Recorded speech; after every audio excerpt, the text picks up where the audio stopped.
Good afternoon, everybody.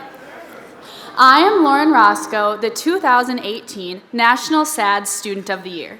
And on behalf of the Lifesavers Planning Committee, welcome to the closing luncheon of this 37th annual conference.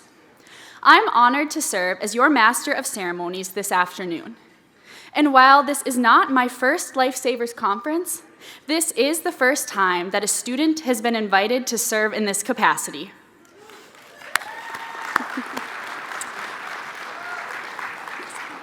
As Student of the Year, I am SAD's national spokesperson. I lead our National Student Leadership Council and help plan, implement, and evaluate my organization's annual conference. It's a lot of fun and a lot of work that requires me to balance my commitment to SAD along with my studies. I am currently a freshman at Valley City State University in North Dakota, studying elementary education. I joined SAD in the 7th grade because I wanted to be a part of something that was bigger than myself and work to make a positive change. And thanks to SAD, my peers, advisors, and so many others that I have met over the past 7 years, I know that I am doing just that. And that's why all of you are here at Lifesavers as well, to make a positive change, to prevent crashes and save lives. Now please enjoy your lunch, and I will be back shortly to introduce our keynote speaker.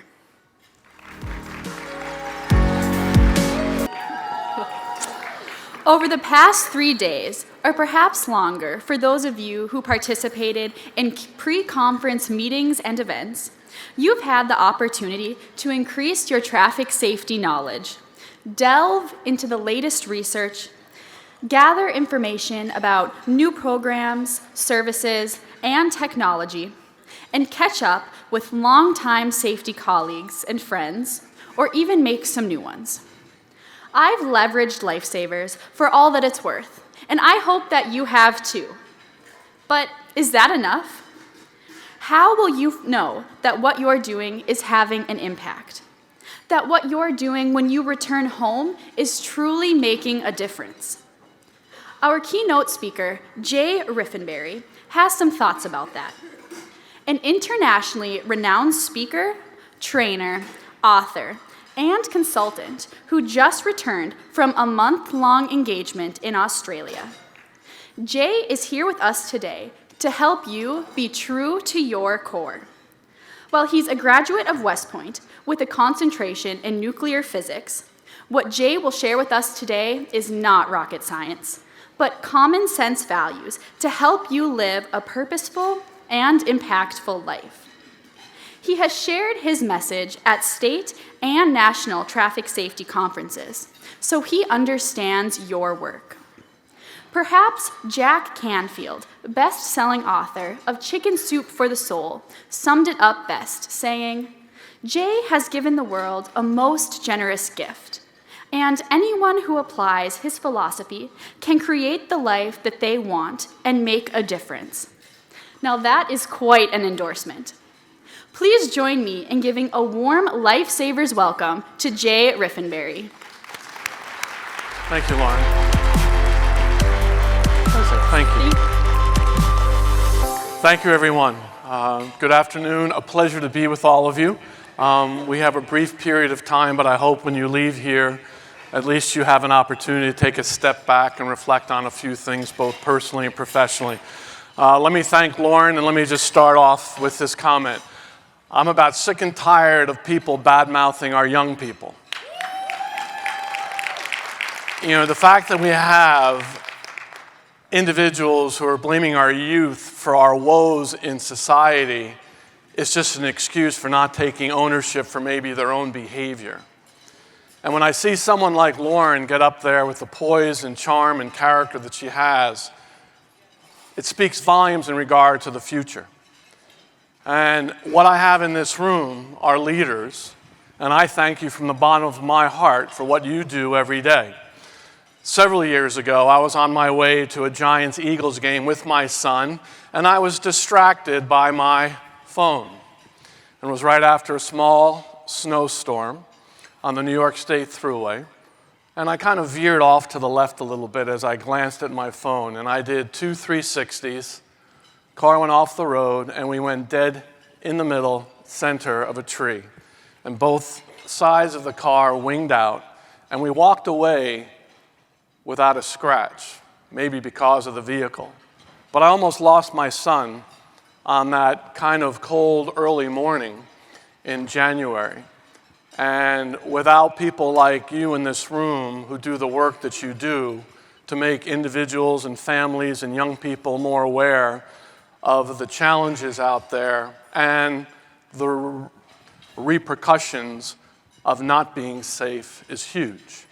So from a personal perspective, I thank you for all your efforts to make sure that other people don't get into a situation where they're distracted and maybe lose a child or lose a friend or lose a colleague for something that could have been preventable.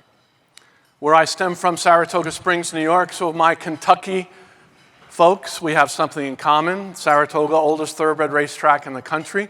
So the horses are quite the thing, beginning in this year, July. So that's where I stem from. But my profession for the last almost 3 decades has been to share a message across this planet as often as possible that I'm about to share with you. And let me begin by saying to everyone in this room, there are people who love you. There are people who respect you. And there are people who look up to all of you. And ladies and gentlemen, we owe it to those people who see us in that light to make sure we take the high road. Why? Because there's people counting on us. Every one of you in this room is a leader from the moment you wake up to the time you put your head on that pillow. It's your choices, your decisions, your values that structure what you become. We do have a society where excuses are rampant. People blaming race, creed, color, background, where they grew up, their parents, and they use it to justify why they're miserable, why they can be disrespectful, why they can't do their job. And you actually have some individuals who generate enough excuses in their mind to justify why they can't even take care of the children they bring into this world. Not in this room, not from this point on, because you know the role you play. How many of you are parents? Show of hands. First takeaway, I'd like you to just take in deep in your heart, is that when you are there with them, be there with them. I was there. My daughter will soon be 36. My son's 32. I was there. I was coaching. I was doing things. But sometimes I wasn't there. I was physically there, but sometimes I wasn't there. And when you realize you only have 17 summers with your children, give or take nowadays, 1 or 2, okay? You realize how fast that time goes. So when you're there with them, be there. I want everyone in this room right now, for just a brief second, think of a passion that you have outside of work, something you love to do. Just take a second. A passion outside of work. Maybe it's skiing, art, literature, music, wine, food, whatever it might be. So here's my second takeaway for all of you to embed in your heart and share this with your children. Always remember this. You teach best in life what you want to learn the most. You teach best in life what you want to learn the most. I know in my heart that you wouldn't be here if you didn't love what you do. And what's your greatest joy? What is your greatest joy? Your greatest joy is to share what you love. If you have a passion for safety, if you have a passion for coming to work, thinking and believing you're coming into work for something greater than yourself, you'll find your greatest joy is to share that passion. Let me take a step back a little bit. I share with you a little bit of my background, what I do, but I just want to lay this kind of into the ground in regard to a foundation of where I come from and why I'm here. Just because I'm the speaker doesn't mean I'm exempt from pain and hurt. We are all in this thing called life together. We all have our stuff. Any of you from a perfectly functional family? Good. Nobody's in denial. That's good. We're all dysfunctional. Celebrate that. You know, we all have our stuff. But you have 2 types of people. Those who use their stuff as an excuse, and those who recognize their stuff as an opportunity to grow, to learn, to be more than who you are now. We're all thrown curveballs. But isn't it interesting, the first person when the curveball's thrown, they don't even have the courage to step up to the plate and take the at-bat. And they'll go cower in a corner, whine, blame. And then you have the second type of person, which I have no doubt all of you are, then when the curveball's thrown our way, we may strike out or hit it over the fence, but at least we had the guts to step up to the plate and take the at-bat. If I asked all of you to reflect on your life just a small bit, tell me it hasn't been some of the biggest tragedies, obstacles, losses, and when you persevered through them, and how you looked at it, it gave you an idea of what you're capable of achieving. So about a year, March of 17, here's Mr. Motivational Speaker, right, traveling, doing my thing. So my wife and I, believe it or not, we separated after 36 years of marriage. I wouldn't wish it on my worst enemy. It was brutal. And of course you can imagine, who am I to get up in front of 1,500 people and share a message like this when I feel I failed at something so incredibly important? So I sold the house, we sold the house, I moved to an apartment. I'd never been into an apartment, believe it or not, since graduating from West Point in 1980. She went to a townhouse. And so the months went by and it was quite brutal. Children involved, that type of thing. Well, believe it or not, I had a client when I was in Kansas City who recommended and said that his son and daughter-in-law had attended a marriage retreat outside of Dallas, Texas. And so that was in June of 17. And so, it kind of was pushed under the table a little bit and went through the holidays, but it surfaced back up in March of last year. And I brought it to my wife, and we said, well, let's try one last maybe ditch effort to save our relationship. And so we went in April, and I don't know if it was just meant to be or God sent or whatever your foundation of belief in something higher than yourself might be.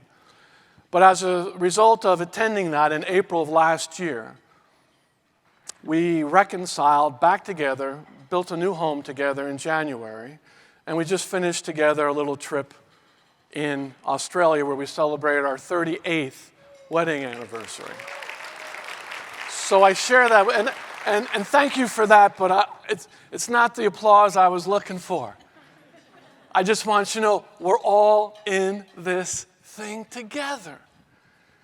And I'll share with you, I know that maybe was supposed to happen so that I could maybe share a story like that, just to let you know that I'm right there with you, right? And that we're all challenged. But now we lead into why I'm here in regard to reinforcing, what do you stand for and believe in? What are the values that you hold dear? If I asked an employee of yours, or a colleague, or a fellow officer, or a community leader, if they understood what you represented and what you stand for and believe in, would they have an understanding of what those values are? One of my primary goals for all of us at the end of our time together is for you to take a small amount of time and just ask yourself, what are 3 or 4? Let's go 4. What are your core 4? What are 4 values that define your character? When the curveball's thrown your way, what do you fall back on? Is it your compassion? There's no doubt that compassion is a value of this organization. Is it your resiliency? Is it your creativity, your intellect, your integrity, your honesty, you being an honorable person? What are the things when the curveball is thrown, what do you fall back on? Because most people don't even take a moment in time to look at that. They're more worried about how many likes they get on Facebook to define their own character. Really? Are we going down that path where social media is beginning to define our young people and even whether we're valued or not? And it's a very, very damaging system out there. It's wonderful in a lot of ways.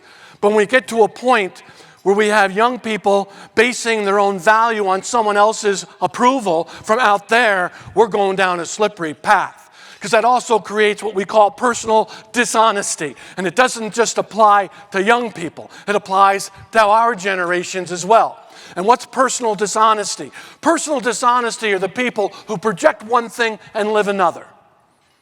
So if I'm projecting that I'm an honorable man, and behind the scenes I'm living a dishonorable life, there's no way on God's green earth I can be happy because I'm living an internal lie. That's why there's no direct correlation, ladies and gentlemen, between money, things, wealth, fame, power, and happiness. Because if there were a direct correlation between all that stuff and happiness, let's take a field trip to the wealthiest places of the greater Louisville area, and then when all the people who have the most stuff be the best example of happiness and fulfillment. Well, why are there people out there you know who have all kinds of stuff and are absolutely miserable?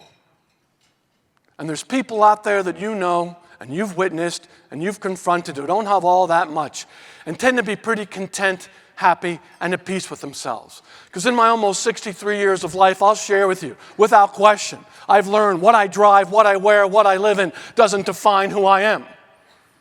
What defines who I am, what defines who you are, is how we treat each other in this room. How we treat our spouse after a week on the road. How we treat our own children, how we treat the homeless person that's only about a block away from here, how I treat someone who doesn't look or believe quite like I do. I have a feeling that's a little bit better indicator of my character than what I own. And no one, if I'm wrong, please tell me, remembers someone who had a positive, enduring impact on your life because of what they had. It was always the content of their character, what they gave more than what they took. And the fact that they believed enough in you to share part of their heart, mind, and soul to make you a better person. Why do we remember our mentors, our leaders, our coaches, our teachers? Had nothing to do with stuff. It had to do with they believed that you could be more than who you are today. And ladies and gentlemen, without question, you in this room have that opportunity to do that every single day just based on your values, your principles, your behavior. How fun is that? How fun is that?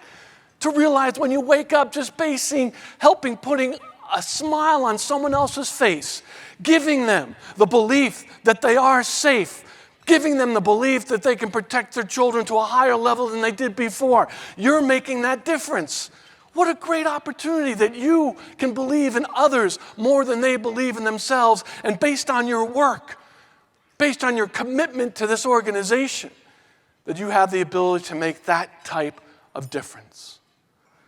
When you go back to your organization, when was the last time there was a discussion about core values within the organization? What it is the company stands for and believes in.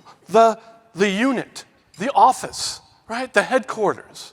When was that discussion? And I would ask you, what is it when you go back?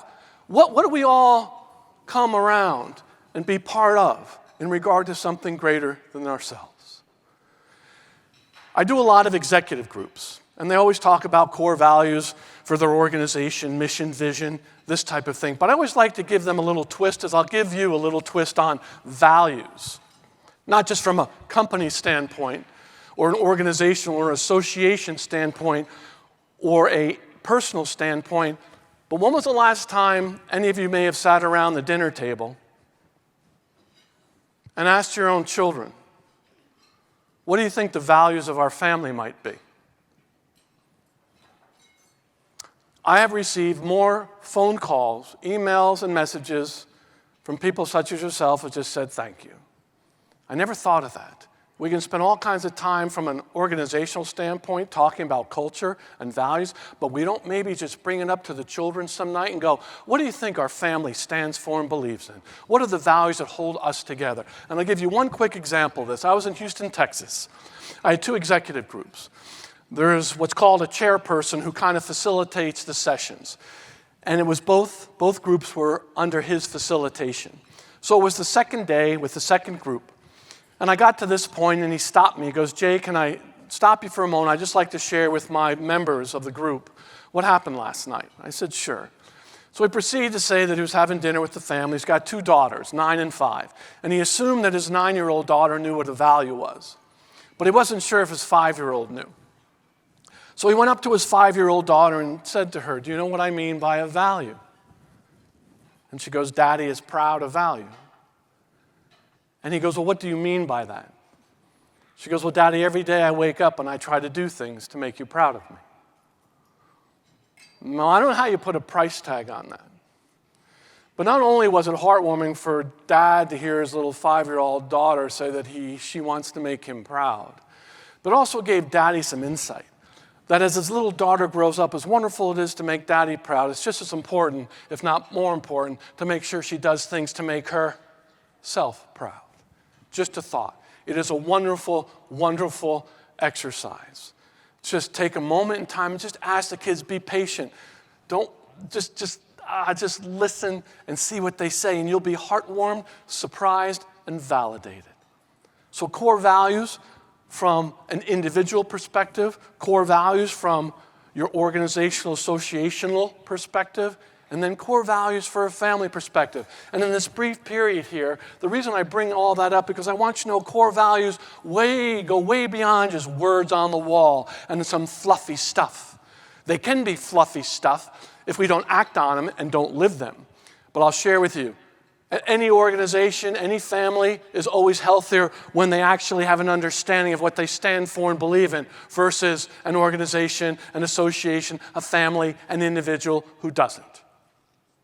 From a leadership perspective, I'm going to ask this question. I just want you to ponder it. Why is vulnerability such an important element of effective leadership? Just ponder that for a moment. Vulnerability is not a weakness. Vulnerability is a strength. And if you want to rally your people together, rally a team together, as leaders in this room, display a little vulnerability. And I'm not saying we use our vulnerabilities as excuses for our weaknesses. But in today's technologically crazed world, if you want to maintain a level of humanness within those around you and the relationships, vulnerability can be a very powerful tool.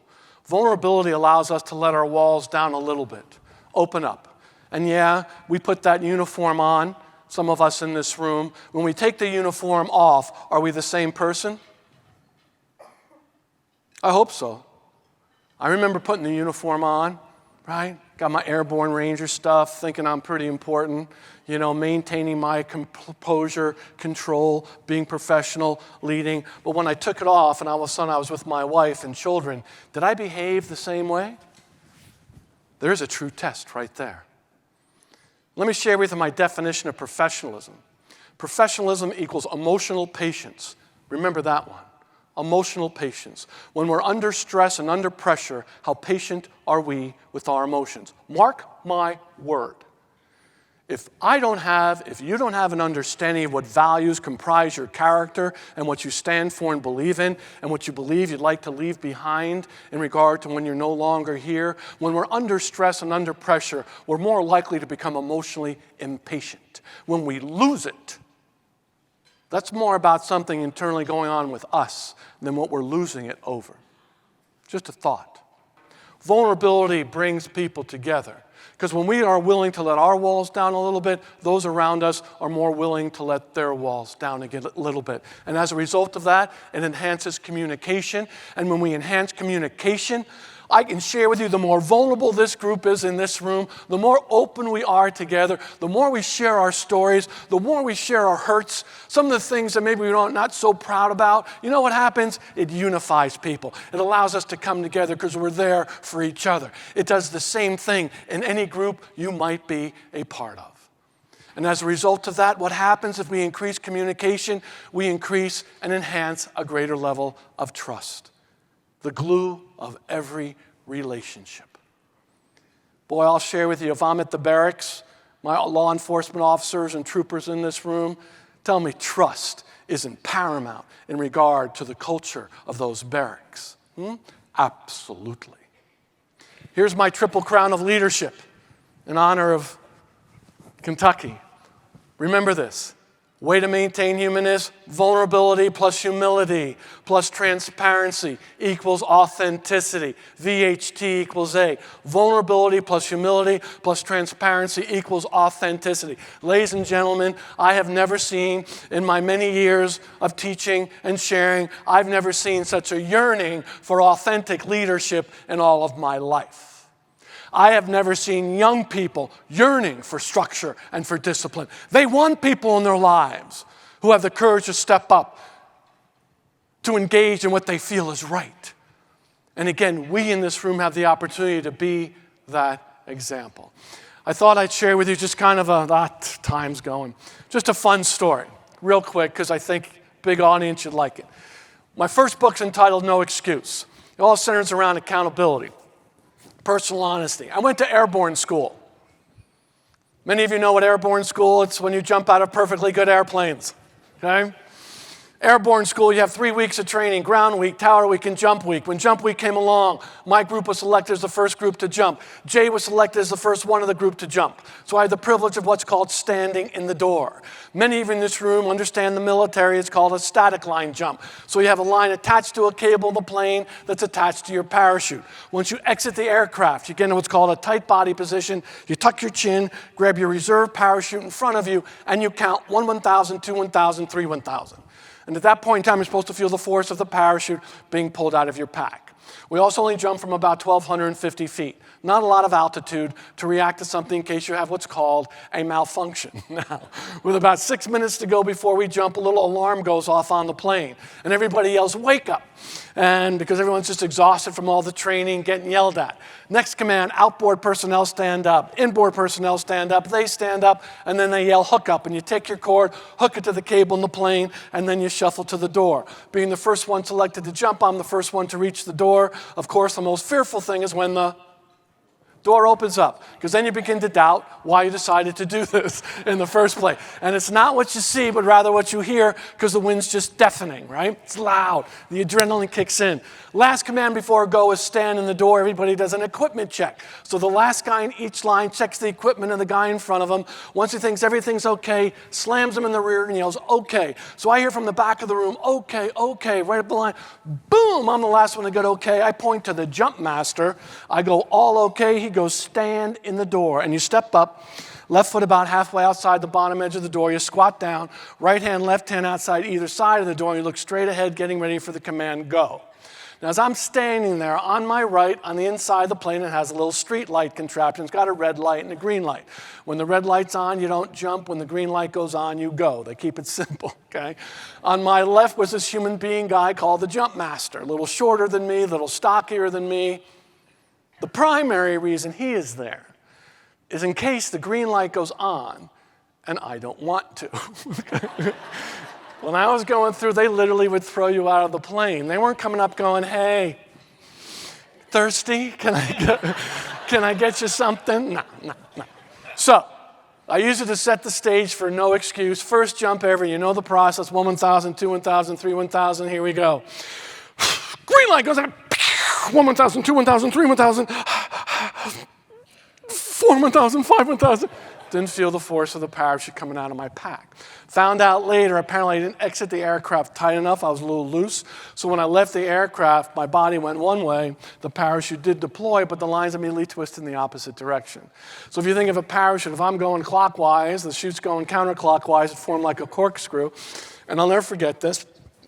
I remember hearing a zzz, and at the end of the zzz is when the lines reached the apex of their entanglement, hit the back of my head. My chin got thrown into my chest. I couldn't get my head up to see what was going on. Of course, the lines being twisted, what else was twisted? The parachute, so it couldn't fill with air. So I had what's called a streamer, and I was falling to the ground rather than floating gently. Now, the reason I use this in the prologue of my first book, because it does work, is as I am literally plummeting to my death, I'm going to whine about it? Make an excuse? You know, if I land and find out who in the heck was in charge of this operation, I'm going to report them. What? If I land and find out one of my classmates packed my chute incorrectly, I'm going to beat the living tar out of them. I'm sure in our litigious society today, if I happen to land and hurt myself, first words out of my mouth would have been what? Suing somebody, right? And that's my point again. Two types of people, right? How I got out of the parachute thing. Thank goodness I paid attention to the emergency procedures class, but all I had to do, believe it or not, was bicycle my legs. You might say throw out your reserve parachute. Last thing you want to do, why? Gets tangled in the main chute. The analogy I can give you, you've been on a swing, of course you have. You spin yourself up on that swing, you get that feeling of torque, wanting to pull the other way. It's exactly what it felt like. And as soon as I began to bicycle my legs, it's called angular momentum. I began to spin in the opposite direction. The lines had tangled. So you can imagine I began to bicycle quite quickly, to say the least, in regard. I'm spinning. Just like on a swing, the lines untangled. Bam! I got snapped back and forth. Of course, the lines becoming untangled. The parachute became untangled, filled with air. About 10 seconds later, land hit the ground. So there's my little parachute story for you. Okay. All right, we have a few minutes left. Oh, I wish we had all day. We'd have so much fun. Right? But just let me make this one point. Every success principle falls back down to personal accountability. And again, what I want you to take away is a true core value assessment that it encompasses all of our lives. And just to really have that discussion with your children, with your colleagues, with yourself, and some quiet time.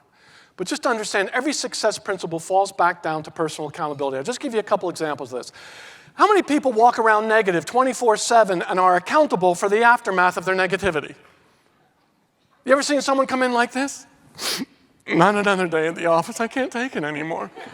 My life's a wreck. I've been given a bad deck of cards. How many people are going to come up to that person and go, hey, great to see you? No, they're not. Right?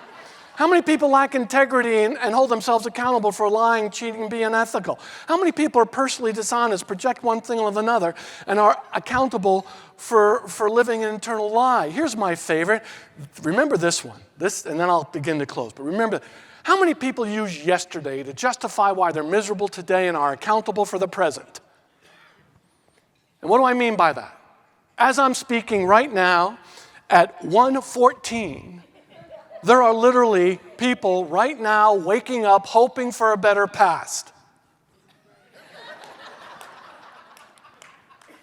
I can't change 10 minutes ago. How am I going to change 10 years ago? Folks, look how many people wake up focused on what should have been, might have been, could have been, what I should have done. Really?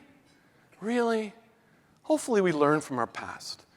But we don't use yesterday as an excuse to justify why we're miserable today. And yeah, it's cliches, but today's the first day of the rest of your life. How fun is that? Again, people love you. Just know that. You're not alone.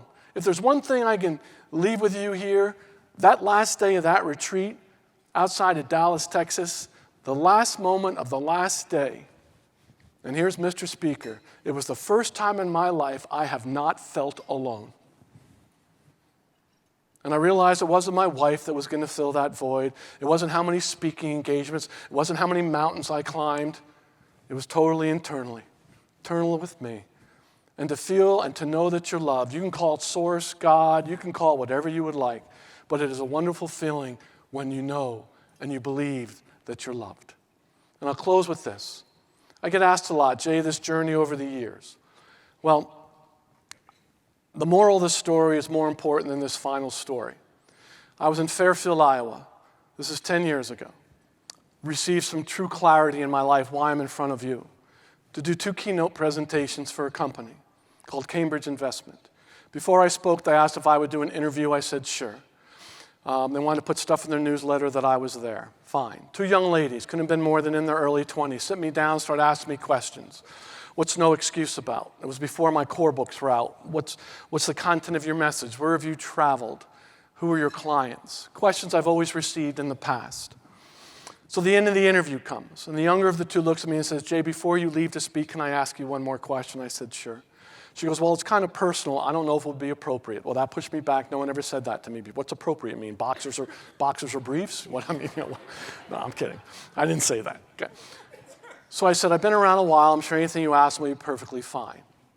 She goes, okay. She looks at me dead in the eye and she goes, if your father were alive today, and I didn't share this with you earlier, but he passed when I was 11. She goes to me, if your father were alive today, what would you say to him? What would you tell him? Well, I didn't see that curveball coming. And I was totally pushed back. So I was 52 at the time the question was asked. In the 41 years since his passing, no one in my life ever asked me a question like that. So I went totally inside, clammed up. I'm not usually at a loss for words. And I'm pondering, and I'm trying to maintain my emotional patience. And then finally it hit me. And I took a deep breath, and what felt like a minute maybe was only 12 seconds or so. But finally it hit me, and I responded to her like this. I said, you know what? I wouldn't tell him anything. But I would ask him everything. What's it like to be a dad? How do you do that well? What's it like to be a husband? How do you make that work? What were your core values? How do you mow the lawn? How do you fish? Right? What were your core values? What were your passions? What were your mistakes? What were your life lessons? And it was the first time in my life I realized, wow, all the questions I never had a chance to ask him as a child, I would ask him as an adult. And then the light bulb went on. I said, oh, wow, you teach best in life what you want to learn the most. And it was the first time I realized that my whole life's journey has been a journey to discover all the answers to all the questions I've always wanted to ask my Father. And every time I discover just a little bit of insight, what brings some happiness, fulfillment, some thought, some going critical thinking to people's lives, my greatest joy is to share it. And here's the moral. Folks, if you have someone in your life that may not be here much longer, make sure you take the time and ask them those questions. What were their values? What were their mistakes? What were their life lessons? What inspired them to wake up every morning and go to work? It'll allow you to come full circle so you won't miss the opportunity that when they're no longer physically here, that you knew those little values that inspired them and developed and structured their character. And I'll leave you with this. And by the way, another beautiful gift that you can give to someone, if you have a mentor or role model in your life that's still here, would you let them know the impact that they had on your life? A teacher, a coach, maybe a colleague in this room, let them know. It's the most beautiful gift you can give to another human being, is to validate that their being here mattered. And I'll leave you with Ralph Waldo Emerson's definition of success. It goes like this. He says, to laugh often and much, to win the respect of intelligent people and the affection of children, to earn the appreciation of honest critics, and endure the betrayal of false friends, to appreciate beauty, to find the best in others, to leave the world a bit better, whether by a healthy child, a garden patch, or a redeemed social condition, to know even one life has breathed easier because you have lived. This is to have succeeded. I can't even imagine a better group to share that quote with, because your choices, your decisions, because of what you do, you've made a positive difference in another life. And you've done it 1,000 times, I have no doubt. So congratulations on your mission. Congratulations on your purpose. Congratulations on making a difference on this planet and saving lives. God bless each and every one of you. Thank you very much.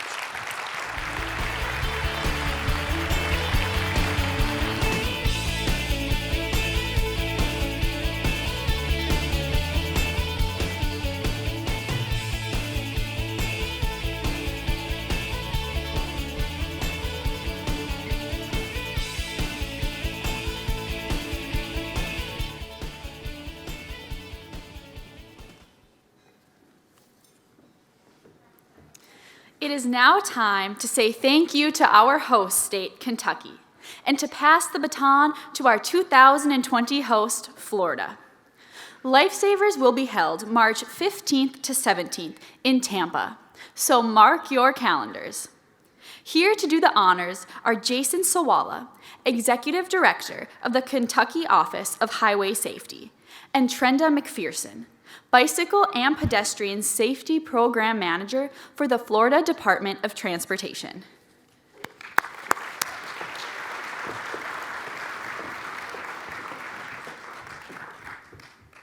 Wow. So who has had a wonderful time here at the Lifesavers Conference?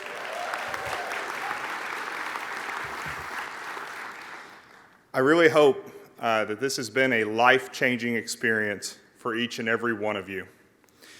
There are a lot of measures of success for our conference. How many participants did we have? Sponsors? Exhibitors? How was the food? You know, who's ever left a conference and the most talked about thing was the food? I mean, I have. Not this one. You know, I would certainly hope that that's not the case here. To me, the biggest measure of success is what happens after the conference is over. And to use Jay's analogy, what happens when the door opens? You know, don't be afraid when the door opens. Be excited. Be ready to do something with that open door. What happens when everybody gets back to work? How did the world change as a result of the content that we heard while we were gathered here at Lifesavers 2019. All of these efforts are only worthwhile if we use the knowledge shared here to save lives in our nation, in our states, and in our communities. I'd like to take a moment to thank a few groups here.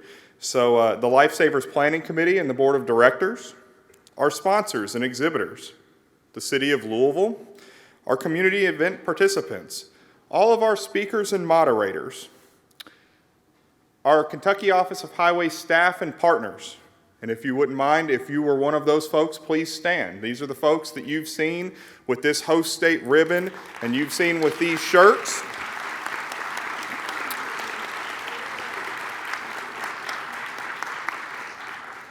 And there are some of them not still here with us right now. They've had to go back and do other things and get back again to work to that open door. These individuals all worked extremely hard to provide you an extraordinary experience while you were here in Louisville. I can't thank them enough for all of their hard work and their diligence. The one person, and you should never do this, okay, so just remember, you should never do this. The one person I would like to name by name is Jeff. Jeff, please stand back up. Jeff Daniel was the person who coordinated and helped the Kentucky delegation be successful. Can't thank everybody who was involved in this enough. One thing that I'd like to leave you with, remember, 0 is the only acceptable number, and we here in Kentucky look forward to working with each and every one of you until we get to 0. Thank you.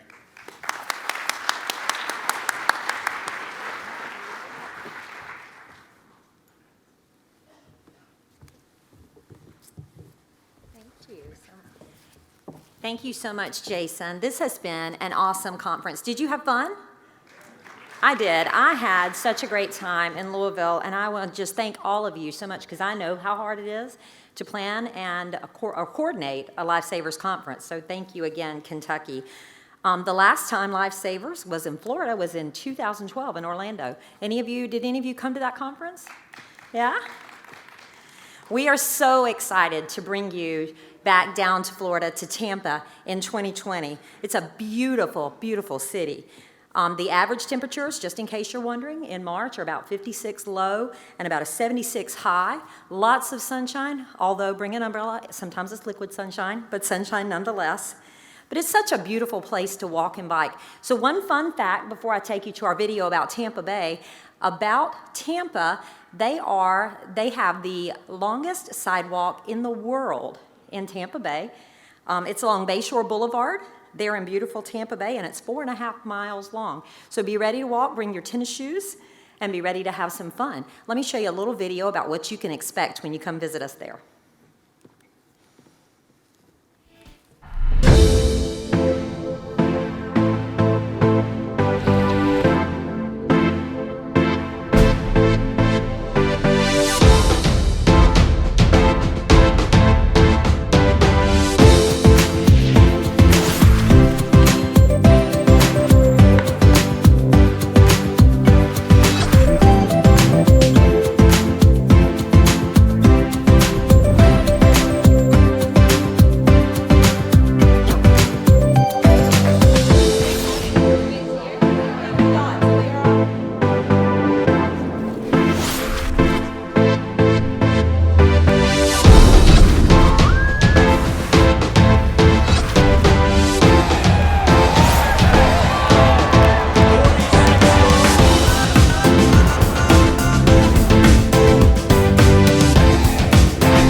Thank you, Jason and Trenda.